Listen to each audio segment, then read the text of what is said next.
संजय की अपने घर वालों से कुछ खास बनती नहीं थी और वो अपनी पढ़ाई पूरी करने के लिए खुद ही थोड़ा बहुत छोटे मोटे जॉब्स करके अपना जेब खर्च निकाला करता था।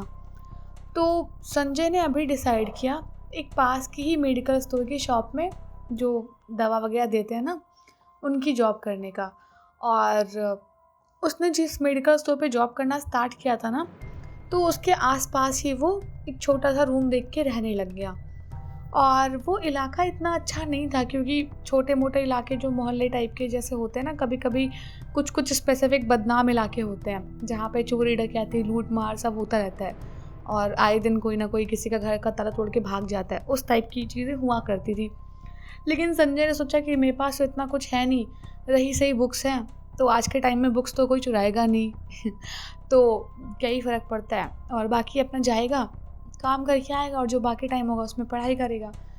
तो यही सब सोच के वो एक बिल्डिंग में शिफ्ट हुआ था जिसमें लगभग 5 और 6 फ्लोर थे और जो संजय था वो 3rd फ्लोर पे रहता था। और इसके आसपास जो नेबर्स थे वो भी सब अपने अपने काम में बिजी रहते थे, तो कोई इतना एक दूसरे को इंटरफेयर नहीं करता था। लेकिन हाँ, एक दूसरे के घर का शोर ज़रूर सुनाई पड़ता था क्योंकि इतनी मोटी दीवारें नहीं थी कि वो साउंड को कवर कर ले। तो किसके घर में क्या लड़ाई हो रही है, क्या बन रहा है, किसके कुकर की सीटी आ रही है, सब कुछ सुनाई पड़ता था। तो क्या इतना था मैनेजेबल संजय के लिए, तो उसको इतना फ़र्क नहीं था। प्लस इसका रेंट भी बहुत कम था, तो संजय के लिए सबसे बेस्ट जगह थी रहने के लिए। और संजय कुछ दिन रहा। धीरे धीरे उसने देखना शुरू किया कि जो उसके रूम के बगल में एक रूम था ना, वहाँ पे शायद कोई बूढ़ी औरत रहती थी जो हर टाइम अपनी बेटी पे चिल्लाती रहती थी। और उस घर से ज़्यादातर उस औरत के चिल्लाने की आवाज़ें आया करती थी। और उसकी बेटी जो थी, जो कि अभी संजय ने देखी नहीं थी कौन है, वो कभी भी उसको जवाब नहीं देती थी क्योंकि हमेशा आवाज़ आती थी सिर्फ उस बूढ़ी औरत की और वो कुछ ना कुछ गाली गलौज करती रहती थी अपनी बेटी को लेके। अब एक शाम की बात है, जब संजय काम करके अपने रूम पे वापस लौट रहा था तो उसने देखा कि एक 36-37 एज की आसपास अनमैरिड लड़की थी, तो मतलब लड़की हुई, वो इसके सामने से निकली।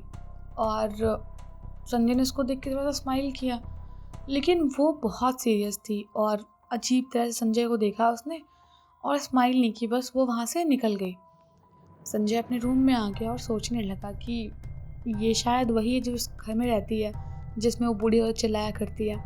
लेकिन संजय भी इतना श्योर नहीं था तो कैसे कह देता। अब संजय उसका ना ऐसे ही वेट करने लग गया कि कब वापस आएगी, देखूं कौन से रूम में जाती है। तो वो जो लड़की थी वो जो बूढ़ी औरत वाला घर था, मतलब बगल वाला, उसी में घुस गई।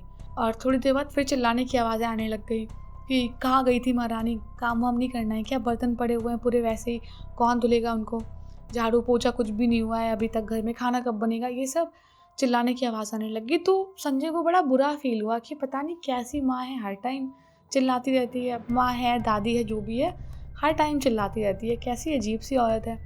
खैर, धीरे धीरे रहते रहते संजय ने रियलाइज़ किया कि वो जो बूढ़ी औरत थी जो बगल वाले रूम में रहती थी, वो हर शाम को बाहर घूमने जाया करती थी, ऐसे ही जाती होगी पार्क वार्क में बैठने, पंचायत करने तो वो हर शाम को जाती थी और लगभग 1-1.5 घंटे में आती थी। और इसी बीच में उसकी बेटी थोड़ी शांति का अनुभव करती थी क्योंकि उसके ऊपर कोई चिल्लाने वाला घर पे होता नहीं था। उसी टाइम के बीच की बात है जब संजय अपने घर में आया और ऐसे आके गेट के पास बैठ गया और बगल वाला रूम खुलने की आवाज़ आई, जैसे अनलॉक होने की आवाज़ आती है ना, वो आवाज़ आई। और संजय को सुनाई दिया कि बूढ़ी औरत जो है वो घर से बाहर कुछ बड़बड़ाते हुए निकल गई है। और संजय ने तुरंत गेट खोल के देखा तो सामने वही लड़की खड़ी थी और संजय ने उसको देखते ही स्माइल किया दोबारा से, क्योंकि संजय थोड़ा सा उसके ऊपर तरस भी खाता था कि हर टाइम बेचारी के ऊपर चिल्लाती रहती है बूढ़ी औरत और उसकी कोई गलती भी नहीं है, कभी ज़बान भी नहीं लड़ाती है, तब भी इसको हर टाइम डांटती रहती है। तो संजय ने जैसे उसको देख के स्माइल किया, इस बार उस लड़की ने भी संजय को देख के स्माइल की और संजय को पूछा कि आपका नाम क्या है। तो संजय ने अपना नाम बताया और उससे पूछा कि आपका नाम क्या है। तो उसने बोला कि मेरा नाम निधि है और मैं यहीं पे रहती हूँ अपनी मम्मी के साथ में। और वो बातों से लड़की ना बड़ी डिप्रेस लग रही थी, जैसे कि बड़ी अजीब-अजीब बातें कर रही थी कि मेरी लाइफ में और है ही क्या बचा, और बस यही ज़िंदगी है, यही चार दीवारी है, ये वो। तो संजय को लगा कि इतनी परेशान क्यों है ये, और ठीक है इसकी माँ इतना परेशान करती है इसे, लेकिन और भी चीज़ें कर सकती है ये, और अगर इतना कुछ है तो अलग क्यों नहीं रहती। तो संजय ने ये चीज़ पूछ ली निधि से कि आप इतना परेशान अगर हैं यहाँ पे तो कहीं और क्यों नहीं रहती। तो निधि ने बोला कि अब इतनी इनकी एज हो गई है, इनको कोई और कहाँ देखेगा, कौन संभालेगा। अगर मैं कहीं इधर उधर रहने जाऊँगी तो इनकी तबीयत और ख़राब हो जाएगी, इसीलिए मेरा यहाँ रहना मजबूरी है, और कुछ भी नहीं। तो संजय ने बोला हाँ मैं समझता हूँ, चलिए कोई नहीं, कोई बात होगी तो आप मुझे बता सकती हैं, कोई भी इमरजेंसी कुछ भी बात होती है तो। निधि ने बहुत एक पोलाइट स्माइल दी और बोला बिल्कुल ठीक है बता दूँगी। और थोड़ी बहुत देर बात होने के बाद निधि अपने घर के अंदर चली गई, और संजय भी अपना काम करने लगा, और जो बूढ़ी औरत थी वो वापस आ गई अपने घर में। और आते ही फिर हंगामा करने लग गई कि महारानी कुछ भी काम नहीं कर पाई अभी तक, क्या करी थी जब मैं गई थी तो फिर, और ये वो गाली गलौज बहुत चिल्ला के, ऐसे टॉर्चर नहीं करती है कुछ कुछ औरतें, वैसे चिल्ला रही थी वो बहुत। और निधि बेचारी एक शब्द का जवाब नहीं देती थी, हमेशा बूढ़ी औरत की आवाज़ आया करती थी। और संजय इस बात को सोच के बहुत परेशान होता था कि काश वो कुछ कर पाता, और काश थोड़ी सी निधि की प्रॉब्लम कम कर देता। लेकिन अब जो कर्मों का फल है वो तो इंसान भुगतता ही है ना, तो वो चीज़।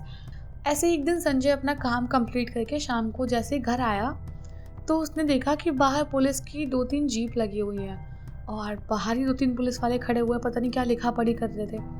तो संजय धीरे धीरे आगे बढ़ने लग गया घर में कि ये बिल्डिंग में क्या हुआ है, और पुलिस क्यों आई है यहाँ पे। तो पूछने पे पता चला कि किसी घर में चोरी हो गई है, और चोर पता नहीं शायद बिल्डिंग का ही आदमी था या कोई बाहर से आया, कुछ मालूम नहीं चला, लेकिन अच्छा खासा सामान लेके भाग गया है।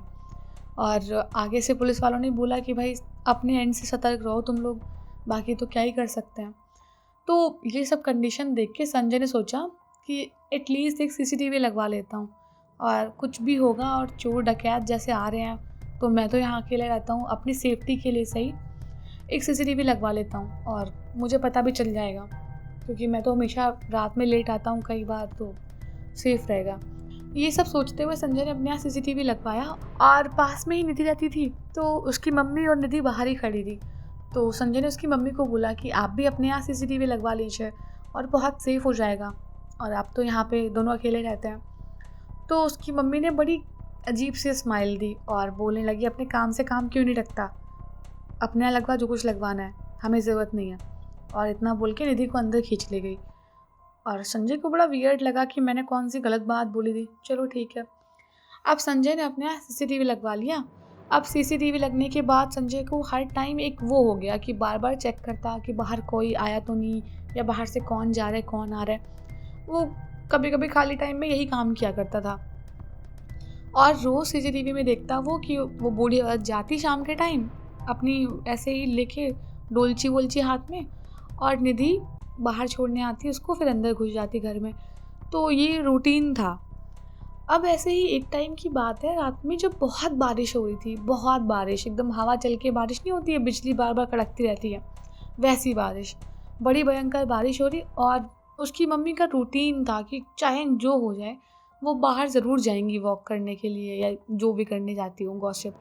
तो अब अंदर से पहली बार निधि की आवाज़ आई चिल्लाने की कि आप घर में बैठ जाओ, अभी वैसे आपकी तबीयत इतनी ख़राब रहती है फिर भी आप बाहर जा रही हो, और ये वो। लेकिन निधि की मम्मी और तेज चिल्लाने लग गई कि क्यों ना जाऊँ बाहर, तू मुझे सिखाए कि क्या करना है, तुझे मैंने पैदा करके गलती कर दी, तुझसे अच्छा कोई और पैदा हो जाता तो सही था, और तू देखना तेरी कंडीशन क्या है, तभी तुझसे कोई शादी नहीं करता, कितनी साइको टाइप की है, पागल कहीं की, ये वो, और मुझे बाहर जाने दे, अपना काम कर चुपचाप जो घर में पड़ा हुआ है, और मैं आती हूँ थोड़ी देर में। और ऐसे बड़बड़ाते हुए वो चिल्ला रही थी निधि के ऊपर। आज लेकिन निधि भी लगातार लड़ रही थी अपनी मम्मी से, और एकदम से पता नहीं क्या हुआ, दोनों की आवाज़ आना बंद हो गई। और बहुत देर तक संजय ने वेट किया, कोई तो कुछ बोलेगा, कोई तो कुछ अगला स्टेप लेगा, भाई कुछ और लड़ाई होगी। इसको बड़ा गॉसिप में मज़ा आ रहा था, और इसका वो जो कैमरा था ना उसमें रिकॉर्डिंग टाइप का सीन भी होता है कुछ कुछ में साउंड, तो आवाज़ और क्लियर सुनाई पड़ रही थी, तो इसलिए सब कुछ पता था इसको क्या हो रहा है। तो संजय वेट करता रहा कि अब कोई बोले, लेकिन किसी की आवाज़ नहीं आई। उसको लगा चलो क्या पता लड़ाई में समझौता हो गया होगा। और जैसे ही संजय हटने वाला था स्क्रीन के सामने से सिस्टम की, तभी देखता है कि वो जो आंटी थी ना बूढ़ी वाली, वो अपनी ऐसे डोलची हाथ में लेके रेन कोट डाल के ऐसे सर नीचे करके जाने लग गई टहलने, और जा ही रही थी वो नीचे उतर गई। तो संजय ने देखा इस बार निधि घर से बाहर नहीं निकली उनको छोड़ने के लिए, और शायद गुस्सा होगी तो अंदर ही होगी। अब वो बुढ़िया अपना गई और टहल के अपने टाइम पे वापस आई। और ये रूटीन तो था बूढ़ी जो औरत थी उनका। अब ना घर में बड़ी चीज़ें बदल गई थी। वो बूढ़ी औरत अब चिल्लाना बंद कर चुकी थी, बिल्कुल नहीं चिल्लाती थी, 1% उसकी आवाज़ चिल्लाने की आती ही नहीं थी। तो संजय को एक दो दिन लगा कि अब आवाज़ नहीं आई उसकी क्यों, लेकिन संजय को लगा क्या पता समझौता हो गया हो और समझौते में कुछ कह दिया होगा उसने। तो ऐसे ही एक दिन निधि बाहर खड़ी थी, तो संजय ने निधि को पूछा कि आपकी मम्मी आजकल बहुत शांत रहती है, सब ठीक हो गया? तो निधि ने बोला कि हाँ, पिछली बार जब वो मेरे ऊपर चिल्ला रही थी तो मैंने उनको धमकी दे दी कि अगर अब भी आप मेरे ऊपर चिल्लाती रहोगी ना तो मैं आपको छोड़ के चली जाऊँगी।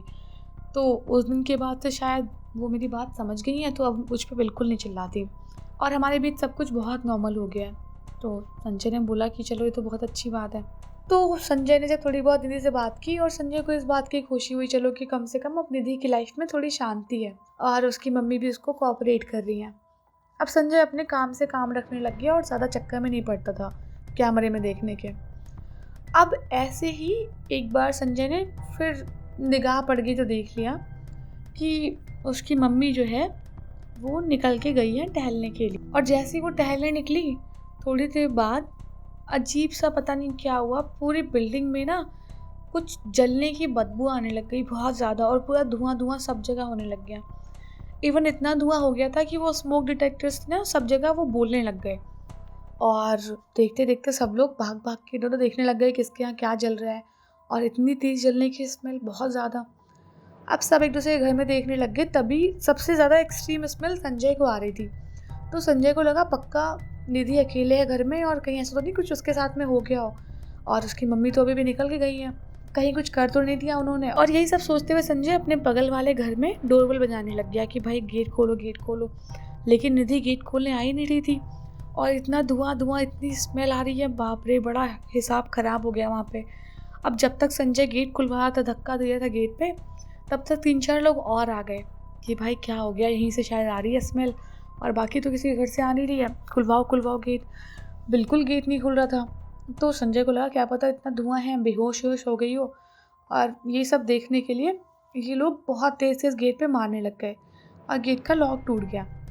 जैसे ही अंदर गए तो देखा कि गैस पे दूध रखा हुआ था, पूरा उबल के जलने लग गया था वो बहुत बुरी तरीके से।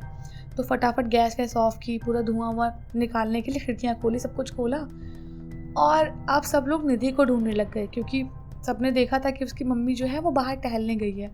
तो सबने देखा इधर उधर, कहीं भी निधि दिख नहीं रही। बाथरूम में चेक कर लिया, बेड के नीचे कहीं नहीं।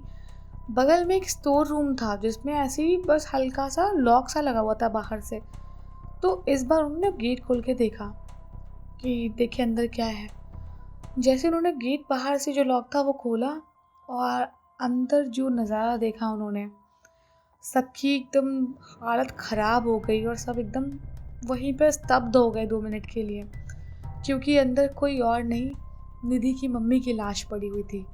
और पड़ी क्या थी, वो लाश चेयर पे ऐसे बिठा रखी थी शायद, और उसका ऐसा लगा था कि मतलब आधा आधा शरीर किसी ने काट रखा है, मतलब आधे हाथ आधा पैर अजीब सा कर रखा था, और इतना बुरा हाल देख के और इतनी गंदी स्मेल आ रही थी, और वहाँ पे ऐसे कीड़े मकोड़े, सब देखते ही देखते सबको एकदम उल्टी सी आने लग गई कि क्या देख लिया भाई, और क्या है ये, अभी जो गया बाहर वो कौन है, और फिर निधि कहाँ है। बड़े सवाल बड़े जवाब, सब कुछ समझ नहीं आया था। फटाफट इन लोगों ने पुलिस को फ़ोन लगाया।